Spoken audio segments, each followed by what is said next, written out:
kind of a random question that I've been wondering about. So obviously everybody's asked you a million questions about the writing, but what about the artwork that goes into like the book designs and all that? Because it's kind of cool, like looking at the different covers. I mean, how much do you work with the graphic artists that come up with the covers? Um, Quite a lot, actually. Headline, well, originally it was an accent press design, because I was with Hazel, and originally we had the teacups, which I'm not allowed to mention in any way because she gets very upset when I mention the teacups. So obviously I'm not going to mention the teacups at all in any way. But that was the original design, and that was when I self-published. That was the design that a lovely Canadian designer put together for me. Then, of course, we had the Ammonite thing for a few years. And then they decided that we really needed something a little bit more sophisticated.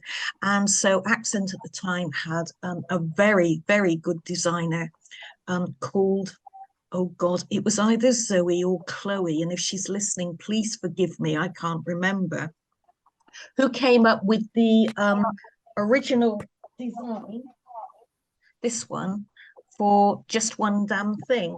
And now, of course, I'm with Headline, and they have a whole raft of very talented people. And I think the designer I usually get is called Sophie. And what happens to me is Frankie, my editor, says basically what happens in the book and what would I like to see on the cover and what color would I like. And I write back and say, well, they go here, they go there, they get involved with this. And that all goes off to Sophie. And she puts together, I'm sure it's all electronic, but it looks like a very clever pencil sketch. And they send it to me and I say, oh, that's lovely. Can we move the door a little bit to the left? And can we have this? And can we have that? And color, can we have purple or blue or red or green or whatever? And they come back and then there's another go. And it goes to and fro for quite some time. And then they send me the whole thing. So I get to see what it looks like with the blurb on the back as well. And then they send me that, so I get to see the whole thing. And eventually I say, oh yes, that's lovely, and everybody breathes a huge sigh of relief and we move on to the next one. Well, I have to say they do a great job. I mean, I love the covers. They do. I've got to say, actually, if anybody's got any useful suggestions, I have of them on my bookcase over my desk, and we are running out of colours for St Mary's. I have said no pink and no yellow. I just, I mean, yeah, no, I agree. No pink. there is pink on the Christmas cover, which you will see soon, because Mr. Markham is back in his rose outfit again. So real quick, for the people who just joined, if you're not speaking, please mute yourself because we're getting some feedback from some people. And if you want to ask a question, there is the function at the bottom under reactions allows you to raise your hand. Just raise your hand and Karen or I will call on you to ask your question. And I'm going to admit somebody else. So. I've got a question for you from Tom, who's shy, and he's written down the side. He thinks it's probably been asked before, but he'd love to know what your favourite book is, Jodi. My favourite book in the entire world, or my favourite book that I've written, Tom? I think he means your favourite author book, as in someone else has written. Oh God, that is really difficult because I'm very old and I've actually read a lot of books. I've had various favourites throughout the year, but say if I had to be marooned on a desert island with just one book, I'd probably go for all 3 volumes of Lord of the Rings because it's very good and you get a lot of book for your buck because they're all very long. So probably, yeah, Lord of the Rings, very conventional, I know, but that doesn't stop it being a great book. Tom says that's a great choice. Thank you, Tom. Okay, I'd like to know then, which is the favourite book of yours that you've written? You'll say the latest one, I expect, but go on. Actually, I've just finished. I suppose it's all right for me to tell people. I've been banging on about it for ages. I have literally just finished The Ballad of Small Hope and Pennyroyal. And it was supposed to be a short story. And I said to Frankie, my poor long-suffering editor, Frankie, how do you fancy a short story about Small Hope and Pennyroyal and how they actually met? I've been thinking about it, and I think I could do a short story. How about 25,000 words? And she said, oh yes, that sounds lovely, thank you. I'll wait and see what you come up with. Well, I passed 25,000 words on about the third day. I just couldn't stop writing it. And I should have been writing Killing Time, the Time Police one, and I wasn't. And I should have been writing The Christmas Story, and I wasn't. I put it all away on one side of my desk, and I just sat down and wrote this book. And it was such fun to write. I loved it. I couldn't stop. I was getting up at 3 o'clock in the morning to write another chapter or so. And we passed 30,000 words and 50 and 70. 90, and it's up to about 100,000 words now. But I loved writing it because it was like writing this one, just one damn thing after another, all over again, with not knowing what I was doing, full of bad jokes and puns and hopelessly unrealistic scenarios with hopelessly unrealistic people doing hopelessly unrealistic things. And I just loved it. So at the moment, that is my favorite book. And I know it's a cliche, but the last one I wrote is my favorite book. Yeah, I love it. Well, I can't wait. I've got another question for you from Carol M. When, during the writing of the first book, did you realise that St Mary's could be a series? It was as I was editing it, actually. I mean, this is me. I'd never written a book before, and it wasn't scheduled to be published or anything. So basically, I just sat down and hurled words at my laptop. And this book got longer and longer and longer. So I then Googled how to edit a book because I really didn't know what I was doing. And it said what you take out is as important as what you've put in. So I started to part with great tranches of text, and some of it I thought was quite good stuff. And after a while, I thought, I've got enough here, I think, for another book. And I thought, well, you know, I could write 2 books. Wouldn't that be exciting?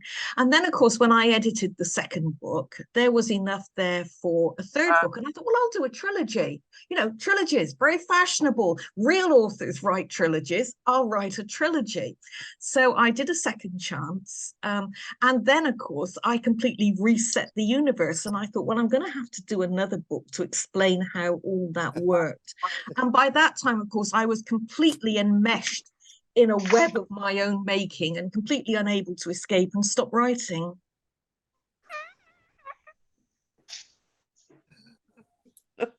Hello, Mo. We can see Hello, you. my dear. Hello. I'm outside. Hello there. Hiya. Mo, you'll have to mute yourself, darling, unless you've got a question. Have you got a question? No, I haven't at all. How do I mute? Down at the bottom along the line, there's a little, and it says, and it's got all the different things at the bottom. Mute, stop video. Don't do that, please. I muted her for her. So. Thank you. Thank you very much. I've got the mute power. Got there. The power It's of up my at the top, mouse. of course. On mine, just to be difficult, it's up at the. Right. Tom says he loves that answer. Thank you, Tom. I've got another question for you about Go on, the then. Cretaceous. When I was reading it, I really was transported there.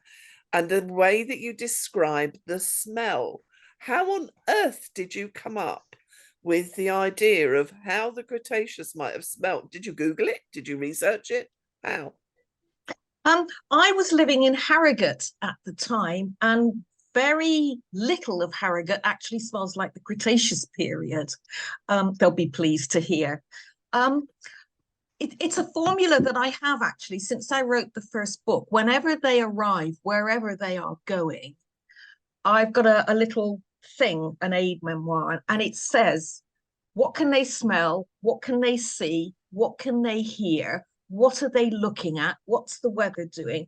And it's all the sort of things that I need to set the scene for whatever catastrophe is about to engulf them. And smell to me is very important. I've got reeds and things all over my house. It's a bit wafty some days and it makes your eyes run, but it is important to me how a place smells. And anybody who's walked through a wood after a shower of rain, say, will know that wet leaf, wet earth, wet undergrowth, wet smell. And I just sized that up about 50 million times for the Cretaceous. So I need to unmute myself when I reply to you. That's brilliant. Thank you. I've got some more questions, some more comments. Kit W said she loves Markham and Max's adventures with Small Hope and Penny Royal, and she really hopes you feel like a spin-off series with them, at least more of them wandering in and out and shooting people. And then Carol M has got another one, and she said, when imagining what a character looks like, do you have a real person in mind? See, she thinks Professor Rapson looks like Richard E. Grant. Now, I've wondered about this as well, because I was driving home from my parents today and I was thinking, what the hell can I ask Jodi? And that was one of the questions I came up with. So how do you imagine them? Are they people you've worked with, or people that do you use those characteristics, or what? There are little bits of real people in some of the characters. For me, Professor Rapson has always been Bill Nye. There's a lot of nodding going on. Leon, to me, was the voice of Richard Armitage, you know, who was Sheriff of Nottingham and one of the Thorin in The Hobbit. He has the most beautiful voice. So he was Leon's voice, but mostly people just crash into my brain. And it's a thing I have actually. If asked to describe people, even Hazel, whom I've known for quite some time now, asked to describe people, I can say, oh, well, yes, of course, I know Hazel well. She's blonde. And then somebody will say encouragingly, yes, and there's no more, because, and I didn't realize this, apparently there is something called face blindness. And that's what I tell people when I've walked past them in town, and I've known them for 25 years and just walked straight past them. Half the time I'm in a trance anyway, but I actually find it quite difficult to recognize people. And I've been involved with the police several times, on the right side of the law mostly, and they've asked for descriptions and I've been absolutely useless. I've just been unable to do it. And I wonder if I've got this face blindness thing. To me, people's appearance isn't that important. Again, it's how they smell, how they sound, their actions, of course. So no, most of my characters are not based on real people. And if they are, it's just a tiny facet of a real person. Thank you very much for that. That's brilliant. And Leslie has asked, does Leon have a faint French accent? He could do. It is entirely up to you. I put the words down on the page. How the reader interprets them is entirely up to the reader. So if you would love him to have a faint French accent, yes, he has one. And Catherine Slade wants to know, is there a period in history that you would never write about because it's messy, tricky, or boring? I think they're all shy. They don't want to talk. They're all just typing in the corner here. Well, we have Um, Keith has his hand up, so we'll get to him then too. There are periods of history that don't interest me. I spectacularly failed my history O level because I'm simply not interested in anything after 1485. So having gone through, creamed through the Romans, the ancient Egyptians, Tutankhamun's curse, the medieval times, Edward II's red hot poker up his bum, I arrive at my O level year a seething mass of hormones like most girls are at 15, and the educational authorities hit me with animal husbandry and the Industrial Revolution and the Chartists and the poor laws and the corn laws, and I thought, oh, for God's sake. So I can't see me really ever going near any of that in any great detail. I'm sure it's fascinating, but it's not actually a period that interests me very much. Huge apologies to all the Industrial Revolution fans out there. And teachers as well. Keith's had his hand up for a while. Keith, would you like to unmute and ask your question? Yeah, hi, Jodi. Hi. Hi, everybody. It's just a very quickie. In the early parts of Just One Damn Thing After Another, there's a small shot mentioned very briefly, and I don't think it ever recurs. I just wondered if it was something that trotted across your mind, then trotted off again just as quickly, or if it was something you had an idea about that never quite formed. And if you did have an idea in mind, did you ever have a character to kind of run it, or something like that? My first editor, when she sent the manuscript back with her comments, had several suggestions. She felt that I should anchor St. Mary's more in the real world. That they were always extremely isolated right from the word go, because I didn't want to bury them under families and personal circumstances and things. So they were just going to be this organization, this secret organization that nobody knew anything about. And I really hadn't intended to mention the outside world in any way. And my editor at the time said, no, you really can't do that. You need to ground it in the outside world. Your readers will want to know where they stand in relation to St. Mary's. And she suggested the shop, which I did put in. And she also suggested that I invent a character that Max had made, a friend that Max had made at university. And she could write to this friend regularly with an expurgated version of what had happened at St. Mary's that week, just so that she had a friend in the real world. And I tried very, very hard, because in those days I did as I was told. And I tried very, very hard to work this friend into the narrative. And I called her Desdemona. And originally she and Max, who was Madeline, bonded over their appalling first names. But I just couldn't do it. And in the end, I pulled it all out. I kept the shop. And then having put it in, immediately forgot about it. So sorry about that. And just abandoned Desdemona. So she's out there in the ethers somewhere. She might turn up one day, but she probably won't. So don't hold your breath. Cheryl's got her hand up. Cheryl. Hi, I'm from Kansas, and I love your little digs about America. And I guess my question is, I do. I know we're in the center of the country, but how much of our political situation that was current when you were writing these books, especially the first one, kind of got into your opinion about America? I love the fact that we're a closed society now. That's kind of an open-ended question. When I wrote my first book, I was actually living in Turkey.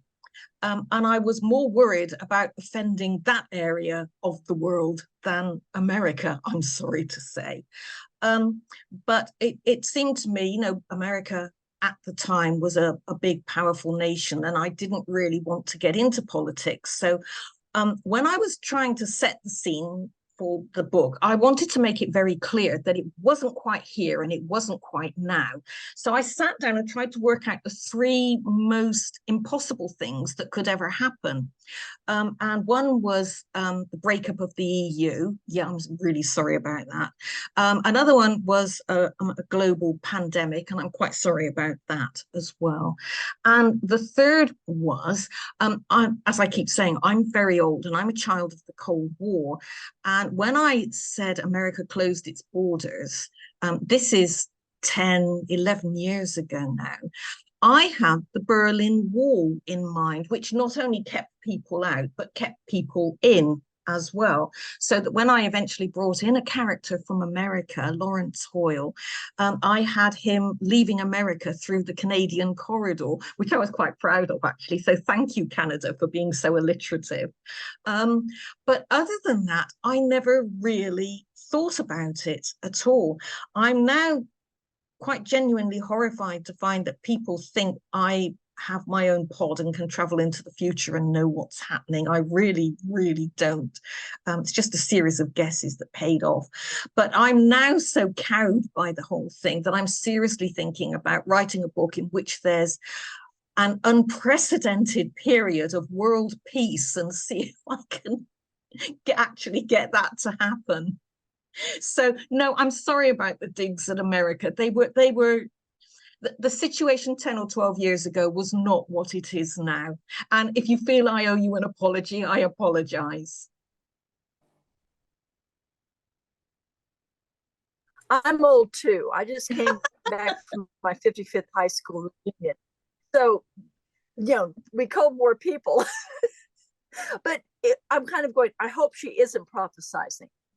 But, from current events, I think you're on the money. Oh, well, thank you very much So indeed. I really enjoy your. Thank you. We've got some more questions over on the side when my computer decides to stop sending me my memories from 20 years ago. Kit W said, would you feel comfortable to comment on Max and Peterson's relationship? The somewhat romantic side of it that Max won't admit to, agonizing over, on and off. You handle it with such grace and subtlety in the age of overall love triangles. It's a joy to witness. Oh, thank you. That's very kind. I must admit, after Leon died, I did spend a week or so thinking about the possibility of putting Max and Peterson together. And I'm sorry, I made my decision based on narrative rather than personal happiness. And I thought, no, Leon will come back. But I was a little bit unkind to the pair of them, actually. I took them right to the point where they were going out on their date.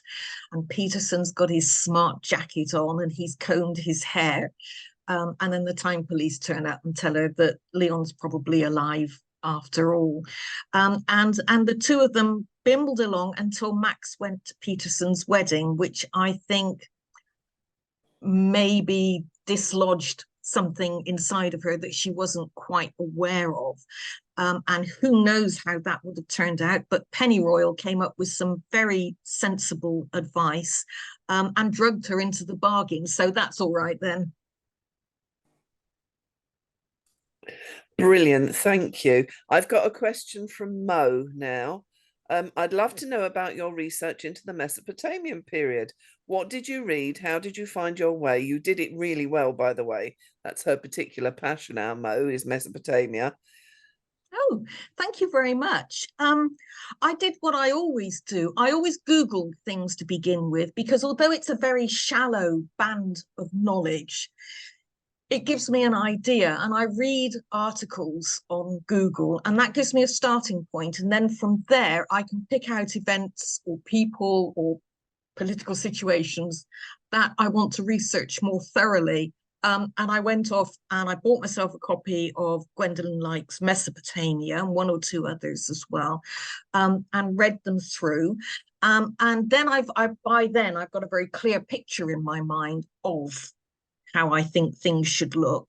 And I look for maps and things. And it's quite well documented. So I was able to find some very good maps, decide where I wanted the brick factory, decide where I wanted the Tower of Babel, and you know, actual locations that actually existed. Use street maps as much as I can, and if I can't find what I want, I just make it up then. But it was quite a lot of research, and I've got my little sort of writing nook here. And basically, it's just got yellow post-its everywhere with things scribbled on it, headed important, do not forget this. And I stare at it 2 weeks later and I have no idea what that was about at all. And then, of course, the sun shines through the window and the glue dries up and I'm sat in this shower of yellow post-its. It's hell being a writer, you know, it really is. It's not as easy as everybody thinks. Brilliant. I've got several comments, sort of one actually, which I missed a while back, where Felix said she's sorry you had to live in Yorkshire. Lots of love from a Lancastrian. And Gemma said she wasn't ever interested in history before because it was all Great British Empire at school, and she loves your books and everything about them. And Fee also says she's with you on the history in schools. She didn't really want to know about Isambard Brunel. Leslie wants to know, was Rosie first intended to fall for Joe before the New World?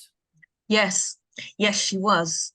They were going to have a relationship, and I sacrificed the pair of them ruthlessly because I needed, in book 4, I needed to get Leon and Max back to St. Mary's, and I needed a reason for them to go. And Joe, being who he was the reason. And they would have lived happily ever after. And Rosie would probably have turned out to be a lovely person. And I just wrecked their lives forever. I'm really sorry about that. You're such a home wrecker. Yeah, I'm evil. Evil. Yes. Felix wants to know, is there more than meets the eye with the admin team? Rosie Lee and Elizabeth Shaw feel like pseudonyms. I very much look forward to the admins taking over. Well, I've spent most of my life in admin, and it's a very downtrodden sector of the workforce.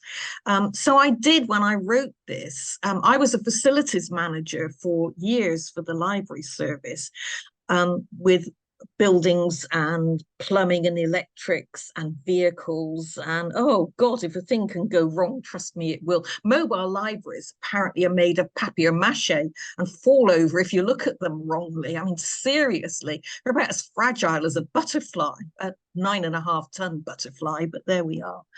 And when I started to write, my facilities manager instincts were still not quite as dormant as they are now.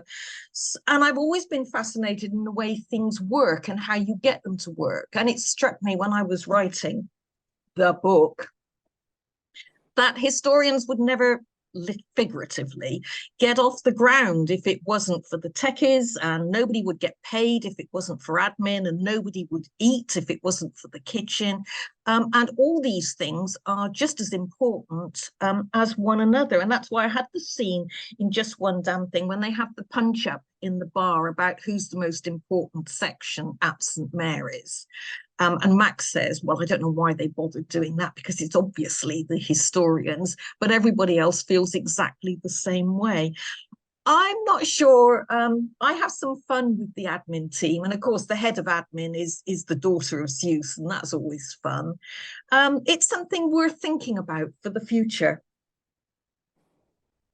I've got another one from Carol M, who says, in Just One Damn Thing After Another, there's a line that uses the term, it's a catalogue of catastrophe. Did you plan to use this as a title, or was it just chance that you used that for a later book? I think it must have been. I wasn't aware of it being in there. I've written a few books since that one. It's a bit like Mavis Enderby. At some point in my life, I've never been over that side of the country, but at some point in my life, I must surely have seen the words Mavis Enderby written down, because I was just writing Mrs. Enderby and the word Mavis just came into my head and I wrote it down. So psychological, I suspect. Yeah, a sign of deep-seated personality problems, probably. I've been to Mavis Enderby because I live quite near there, and there's about Oh, three what's it houses. like? There's about 3 houses and 2 signs, but it's just up the road from Bolingbroke, which is quite interesting as well. You know. Oh, okay then. Cat Box of Wine said, please tell me Desdemona's surname was O'Connor. Debbie Allred says, It will be now. Debbie Allred says, I love your portrayal of organizational dynamics. You've just described your work history. I was going to ask you about that. And Tom says, why cheese? Why not? Well, second only to chocolate in the scheme of things, really. Cheese grommet.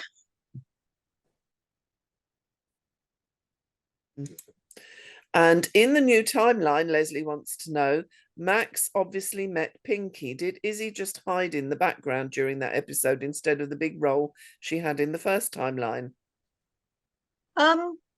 Yes. I find I tend to do this. It's not deliberate, but some characters come to prominence in one book and then play a fairly minor role in the next book, and vice versa.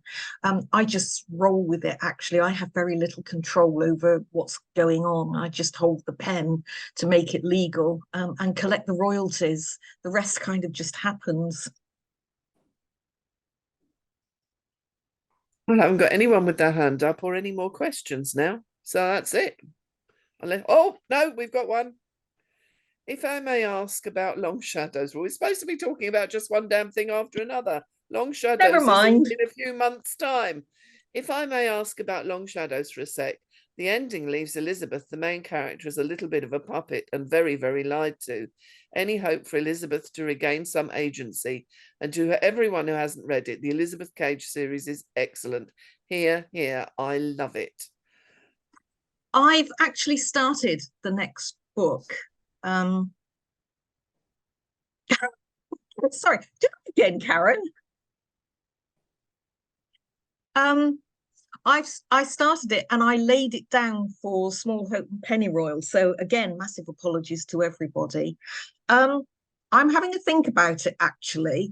I'm not quite sure of the direction in which to take the storyline. And so with true author grit and fortitude and determination to grapple with hard issues, I'm considering ignoring it and just writing another series of adventures without this main overarching theme about who all these mysterious people are, and just go back to more White Silence-y style stuff. I don't know. It's something I'm going to have to get to grips with, and there will be a great deal of anguish, which I will spread around as you do. So I'm not sure what's happening there, but something will happen, trust me. I have more for you now. Oh, go on then. Keith says the thing he loves most about your books is the dialogue. In St. Mary's books, the bantering between close colleagues is just what I enjoy about interacting with my friends. Let the insults fly. Oh, thank you. And Sarah Pennington says, in Just One Damn Thing, Max fights off sexual assault.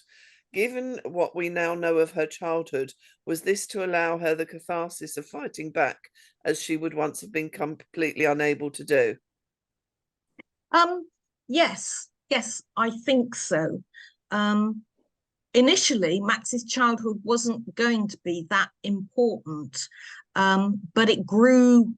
That particular storyline grew with her as the books developed, and it became obvious to me that I'd chosen this really rather more serious storyline than I had originally thought. And I think a lot of her behavior, a lot of her problems does stem from her childhood, as most of us, of course. We are the products of our childhood, aren't we? She will have her happy ending. She's having her happy ending now. The stuff I've put her and Leon through has been quite appalling sometimes. I'm such a rotten person. But she will have her happy ending, I think, but she hasn't got there yet. So don't get too excited. Carol wants to know how old Max is at the start of Just One Damn Thing. Yeah, I tried working this out on my fingers once. She's been to uni, which would take her to what, 22, 23. She's got her doctorate, which would take her to 25 or 26. And then she does a couple of years knocking around the world on various digs and whatnot. So I had her as round about 28 at the beginning.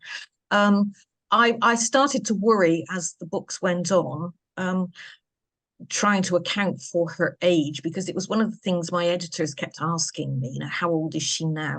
But as Max herself says, she spent 6 months at Troy, she spent 3 months somewhere else, 6 months somewhere else. She was lost for nearly a year in the Middle Ages. All right, you come back and you've only been away a fortnight, but you've been at Troy for 6 months. So the body ages. I did a lot of research on this. Your body ages. You have your own internal body clock, and no matter where you are in the timeline, your body clock keeps turning over. So if you could jump back 10 years, you wouldn't suddenly be 10 years younger. You'd be exactly the same as you were when you set out. So Max finds it almost impossible now to calculate her age. There's her paper age, the year she was born and the year in which she is now. But how old she actually is, I don't know, and I don't think Max does either. And I think the same applies for pretty much all of them, actually. Someone's admiring your glorious new glasses and wants to know where you got them from. I got them from an optician's in Marlborough. I was passing through, and there were all these wonderful frames in the window. There are a lot of them, and I very, very nearly got a very geometrically dynamic fuchsia black and silver pair, but they were a little bit severe for me, so I went for flamboyant in the end, because this is me. So Prue-Leith spectacles, everybody. They took a bit of getting used to. I mean, even on the inside they're a little bit garish, so heaven knows what I look like from the outside. I think you're very brave. Well, that's a euphemism for wow, I wouldn't do that. No, I am terribly, I'm very sort of blue, black. I'm not flamboyant at all. Have we got any more questions from anyone? Old Cat Box of Wine says she'd wear them. Yeah, I would say, here we are. And Fee has her hand up too. Brilliant. Fee, off you go. Hi, Jodi. Hi. Just one damn thing after another. Initially, you killed them all off. You very kindly saved Markham, which we all appreciate. Could you not have saved Big Dave Murdoch as well? I mean, really? Did you have to kill him? I am astonished at the number of people who've got a pash for Big Dave Murdoch. He was actually a very minor character, but yeah, I'm sorry, I can't see any way of fetching him back. He's been gone for quite some time now. I am sorry. I know, but if you could find a way, there's a lot of us that would appreciate it. Also, you were just saying you were in Marlborough. You've done Stonehenge. Have you never thought of doing Avebury? I love Avebury. It's great. I like Avebury better than Stonehenge. You can hug a stone. You can walk amongst them. The villages in there fact, as well. I think at one point I put a photograph up on the page of my brother standing next to one of the big stones at Avebury. For anybody who finds it, my brother is the one on the right. Right. Also, if you're speaking to SB again, you know who I mean. You can ask her how she got on with the sheep at Avebury. Okay. Stacey. Okay. Ballad of Small Hope. Yes, yes. Yes. Okay, thank you very much. I'm Just with ask you. her how she got on with the sheep. Uh, she was great. She was so helpful with all the bits and pieces that I needed to do. And if I've screwed it up, I'll say now it's all my fault and not Stacey's. Yeah, all I can say is, all she has said to me is, and she's a cowbag, Mum, you're really going to enjoy it. Well, I hope so. I hope everybody enjoys it, because I enjoyed writing it. Excellent. So a story on Avery would be great. Okay, noted. I've got another question somewhere. Was it, because you know you've said many times now that you killed them all off, was it at Alexandria that Markham originally died? Oh, and Sheena says your glasses are great. She loves them. No, originally, when Max goes to rescue them from the Cretaceous, she gets them all back, plus somebody Clive Ronan left behind because he was blind, and it was a young lad who'd been abandoned. And his name was Matthew Ellis. And they all went back to sick bay. And in the original version, Ronan attacked St. Mary's. And Markham, who was still in sick bay with his burned hands, died very bravely defending the blind Matthew Ellis, who also died. In fact, most of them died. Because it was only ever just going to be the one book, and I didn't write it to be published. I just wrote it to see if it was actually something that I could do, whether my brain would last that long. Yeah, I killed pretty much everybody. They were nearly all dead. Leon died tragically. Max died sadly. I mean, it was just a death fest, really. And somebody said, no, you can't do this. And by this time I'd started editing, and I was pulling out all this stuff, and I thought, I've got enough for another book here. So I rewrote the ending, where most of them survived. And Matthew Ellis, of course, went off to star in another series. Speaking of the scene at, oh, this is from Kit W. Speaking of the scene at Pinky's, St. Mary's, with Max, Izzy, and the two goons, where Max assures Peterson, or was it Markham, that he got there in time. That felt like she was erring on the side of comfort over truth. Did he, in fact, get there in time? Yes, he did.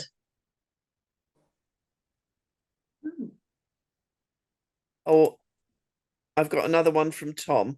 Personally, he says, I had the best time of my life at Jodi World 23. That's made me very happy. Was it as good for you as it was for us, Jodi? It was the most enormous fun. I had no idea what to expect. I was knackered when I got back. You all very nearly killed me. Good job there wasn't a lot of alcohol available, otherwise I'd have been face down on the carpet. But yeah, it was great, wasn't it? And I'm really looking forward to the next one already. And I'm at Discworld next year as well. So I have a convention next year and a convention the year after, and I hope lots of people come. See you at both. Yeah. Some Cat Boxer Wine wants to know, can you write a short story called Matthew, Markham, Luke and Jane? It's in hand. I'm not saying any more.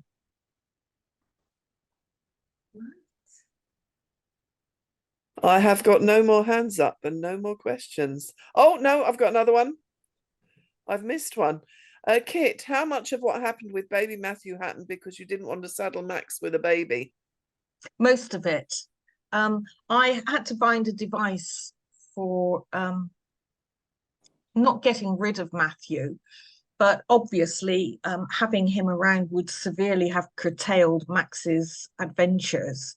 And then it occurred to me that the best thing to do would be for him to go off and then come back as an older child, which would be better for everybody. So I'm sorry I put everybody through that horrendous trauma. And it was just a narrative device. And yes, I am a terrible person. We don't think you're terrible at all. We all love you. That's why we're all here. Well, one Ashley, thing, somebody did say something to me once, and I have said somewhere, I'm sure, that Max and Leon have an arrangement that they will never go on assignment together, because if anything happened, then Matthew would be an orphan. So that's why they kind of, there hasn't been so much of Leon in the later books, because one of them always has to stay behind in case anything happens, which I think is quite a sensible arrangement. And let's face it, for Max, personal growth. Ashley has said in a private message to me, for some reason, Mavis Enderby was apparently the subject of many jokes in the 80s, and it also appeared as a reference in Bridget Jones' diary. And maybe that's where you might have heard Mavis Enderby. Maybe. And Emma has her hand up. Emma, go. Hi there. I wondered, do you have a version of Max's list of places that you want to send them, or how do you select where you want to send St Mary's to next? Well, I have to say, in the interests of honesty, after 14 books with 5 or 6 different jumps in each one, and a couple in the Time Police as well, I'm having to do more and more research now because I've used up all my favorites. So I've had to change my tactics slightly. And instead of thinking, oh, I think I'll write about the Tower of Babel in this one, I have to do some research and find some interesting stuff that I don't know anything about. And of course, as I pointed out, my area of knowledge, historical knowledge, is actually very small because I'm not interested in anything after 1485. So yes, I will be on the lookout always for interesting things. But the method is I've used up my knowledge, if that makes sense. I mean, I'll have to work it out one day, or maybe somebody could kindly do it for me, just how many jumps Max has been on. I mean, there's never less, I think, than 3 or 4 or 5 in a book, is there? And 14 books, that's about 70 jumps. I have been busy, haven't I? That's quite scary, actually. I know the Industrial Revolution isn't your thing, but I would like to see Max and Markham and all the team visit all of Isambard Kingdom Brunel's great works. I think they could have a lot of fun at the SS Great Eastern launch or the Thames. Well, they were, Max, of course, took the trainees, because I'm from Bristol, to the suspension bridge, which went slightly wrong for them. So we have had the suspension bridge. I suppose I could get them to Iron Bridge and have a think about something there. The problem is I can't just send them somewhere. There's got to be a reason for them to go. Either, you know, research for Thirsk, or Max gets kidnapped, or something happens. So, you know, I've got the jumps, but then I have to build the story around those jumps to give them a reason for going. And that's before I even start thinking about the disaster that each jump will turn into. Thank you. You're welcome. There are lots of people saying they're coming to the Bloody Bollocking Festive Folly, and we're looking forward to seeing you all there. Oh, excellent.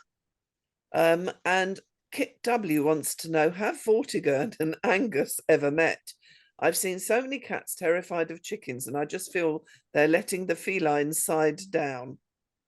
Well, Vortigern, of course, very rarely climbs off Mrs. Mack's desk. He's virtually comatose most of the time. And Angus is a sweetie. Markham himself has said that Angus is a sweetie. So no, they've never actually come to blows. I mean, I've had a dog and a cat at the same time, and there was 20 minutes of hard looks and spitting and lip lifting, you know, and then they spent 9 years living very happily together. So I suspect that Angus and Vortigern, who are among the more intelligent life at St Mary's, have found a way to work together. May would like to know, are we ever going to get more stories from Max's first years at St Mary's? I did write the books in the wrong order. I think I wrote the very first damn thing, which was when Dr. Bairstow set up St. Mary's. And I think I'd got 2 or 3 books under my belt then, and I wrote that. And Amazon and everybody always make the very first damn thing the first book, and it's not. I always say to people, read them in published order, because it will make so much more sense if you've read a few books before that.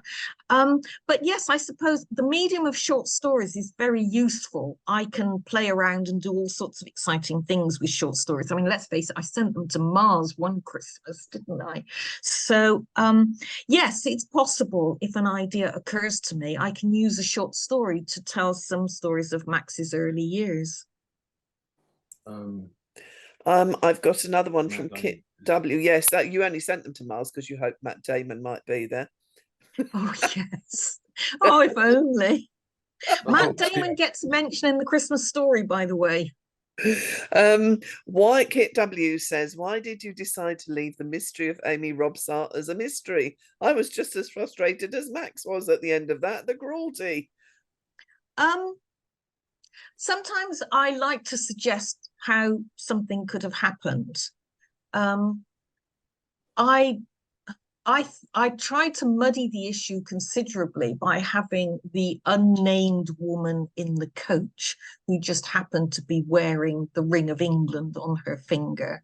I've always thought myself that Elizabeth had a hand in it. This is a purely personal thing. I think her relationship with Leicester was becoming too close for her own personal comfort, and she was looking for a way to put herself beyond his reach forever, and so she obviously do it herself. But there is a possibility, I think, that she caused it to happen. And of course, once that happened and it went public, there was no way that she could ever marry him. And therefore she could retreat behind that barrier and remain perfectly safe. I don't think she ever had any intention of ever marrying anybody, not with parents like she had. Hazel's got her hand up. Oh God, really? I don't know which Hazel it is because I can't see a picture. I don't know if it's our Hazel or Hazel Broomfield. Hazel? You need to unmute. No? Okay. In that case, I have got Kit W again. We've met Max's father, and that was incredibly satisfying. Will we ever meet Max's mother? I did have some thoughts, and I think I jotted something down on a piece of paper somewhere. I don't know. I honestly don't know. As I say, I've had some thoughts. Can we discuss that another time? Absolutely. Oh, we've got Hazel back again. Yep.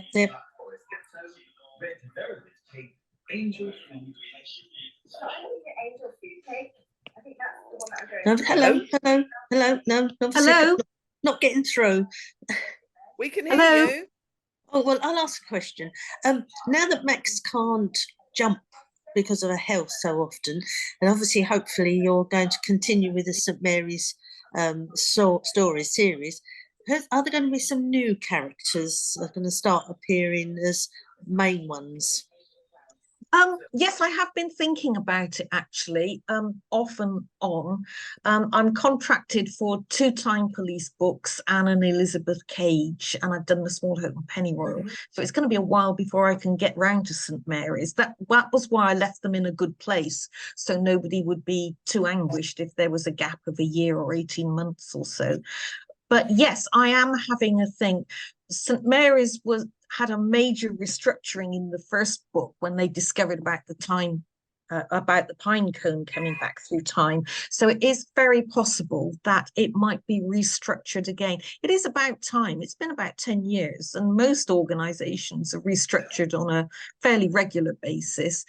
So the time that I'm spending writing Time Police and Elizabeth Cage, there will be something turning in the back of my mind about St. Mary's. So we'll see what what transpires. Good, thank you. I'm lovely. Okay. Right, we're coming up on time, so I'm going to rush through these last ones. Kat says that the Industrial Revolution would be great for Adrian Mikey for a steampunk spin-off. Carol wants to know if Angus is a Patagonian attack chicken. No, Angus is just a plain buff Orpington, I'm afraid. Keith Jackson had his hand up and put his hand down again. Keith, did you want to ask something? Yeah, it was. It's one that I'm not sure Jodie's going to want to answer in case it impacts on something else. It struck me that Pinky's St Mary's is much further in the future than Dr. Bairstow's St Mary's. Therefore, under the 100-year rule, she could come back and do investigations into an industrialised society. And Dr. Bairstow's pods, we know, look like brick, stone shacks. Pinky's pods would fit in better if they were brick built for an industrialised landscape. And I'm just wondering, you know, whether that might ever become a feature somewhere along the line. It's a thought, but then you're tying yourself down, aren't you? That pod then can only be used in times or places where bricks are manufactured, whereas stone is universal, isn't it? You can go anywhere with a stone building, and it's as she always says, it's not out of place on an allotment, a modern allotment, or Mesopotamia, or even the Stone Age, really. Well, then it kind of implies whether the designs change a little bit, so the exteriors could be swappable, almost like a stage set. Yeah, like a shell, maybe. You could have log cabins. Yeah, or something that looked like skin or hide. Obviously, you can't touch the frame on the inside, but you're right. It could be like an interchangeable shell. All right. Feel free to That's an acknowledge me idea if you to ever think use about. Thanks a lot.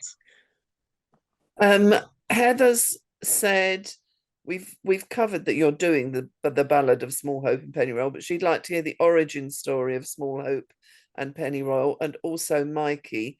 And then a bit later, further down, she also said the trials and mishaps of the teapot development as well.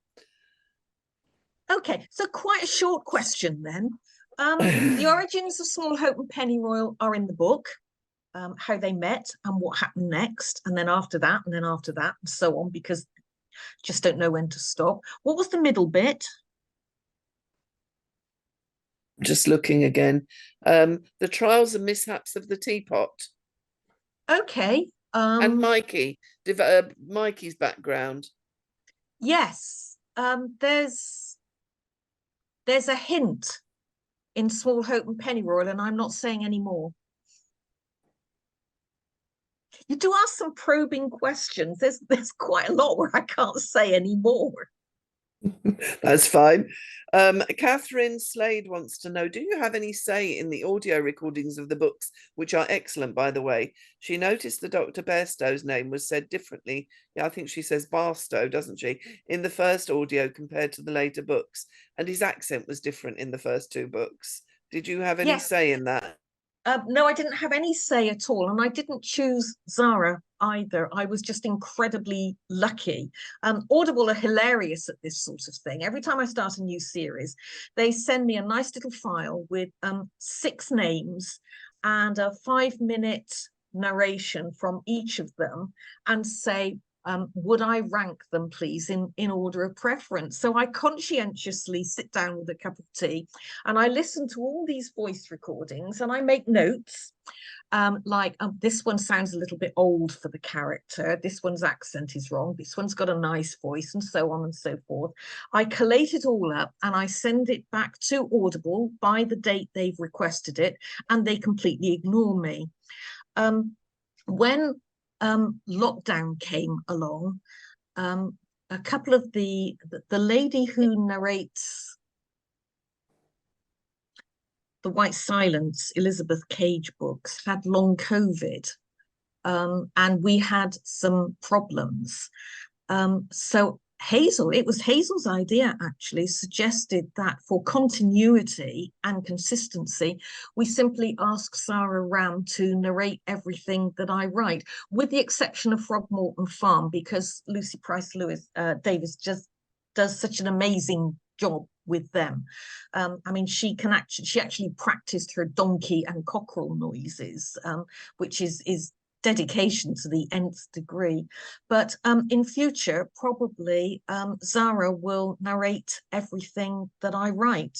And I had lunch with her the other day.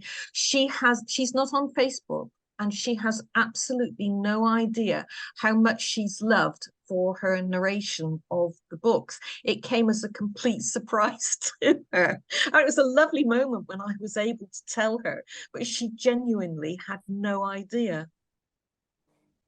Oh, perhaps she might come along to our next con. That would be lovely. I will certainly ask her, yes. Right, we've got a couple more, and then one more person to speak, and that's it.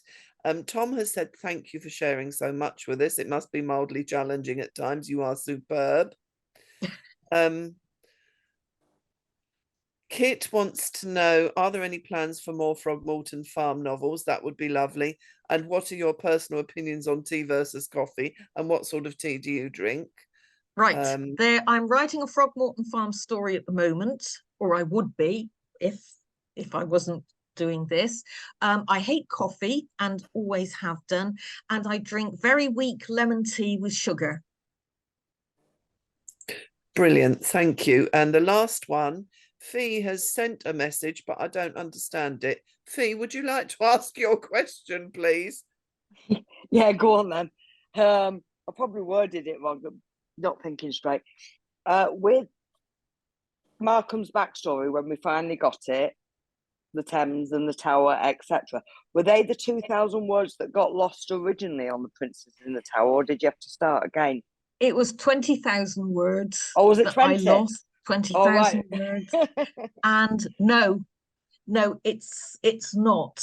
The original story was different, and I'm beginning to wonder actually if losing those 20,000 words wasn't actually an act of God, because I had to completely rewrite the scene from scratch. And I just sat up in bed one night and thought, oh, I wonder if, and then got up and wrote the scene the next day. So losing the 20,000 words, although it was a personal catastrophe at the time, in the end turned out to be a good thing. Right, excellent. Divine justice. Yeah, although I didn't think so at the time. I was very upset. I can imagine.